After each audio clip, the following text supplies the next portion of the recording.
চলুন আজকে আমি আপনাদের শেখরনগর মেলায় ঘুরে এক্সপিরিয়েন্স শেয়ার করি। বিভিন্ন জায়গা জুড়ে মেলা বসেছে, তার মধ্যে দুটো বড় মাঠে মেলা বসেছে। এই মেলাতে ভক্তদের জন্য মহাপ্রসাদের আয়োজন করা হয়েছে, যা ফ্রিতে ভক্তদের বিতরণ করা হচ্ছিল। এছাড়া কিছু ছোট ছোট দোকান বসেছিল, যেখানে সিঙ্গারা, সমুচা, পুরি সহ বিভিন্ন ধরনের প্রসাদ বিক্রি হচ্ছিল। কিন্তু সেদিন কেন জানি না আমার কোনো প্রসাদ পেতে ইচ্ছে করছিল না, তাই আমি প্যান্ডেলে এসে সুদীপ্তের কীর্তন শুনছিলাম এবং এরপরই আমার কীর্তন শুরু হয়। আর আমার যখন কীর্তন শুরু হয় তখনই আরেকটা প্যান্ডেল থেকে কীর্তন শুরু হয়। কি এক অবস্থা বলুন তো! নন্দ ফুচকার এত বেশি প্রশংসা করাতে আমি একটা ফুচকা খেয়ে ট্রাই করছিলাম।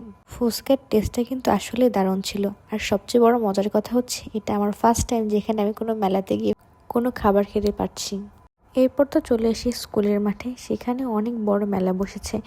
সেখানে নিমকি, চানাচুর সহ বিভিন্ন ফার্নিচার ইত্যাদি ইত্যাদি সব কিছু বিক্রি হচ্ছিল।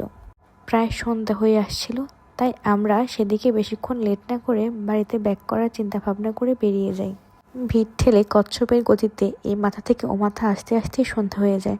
আর এসে দেখি কীর্তনের প্যান্ডেলে সবাই যে হারে নৃত্য করছে, তাই মনে কষ্ট চেপে রেখেই চলে আসি। আর তখন কষ্ট লাগে যখন দেখি কেনা প্রসাদগুলো গাড়িতে ফেলে এসেছি। কার কার সাথে এমন হয় কমেন্ট করে জানাবেন।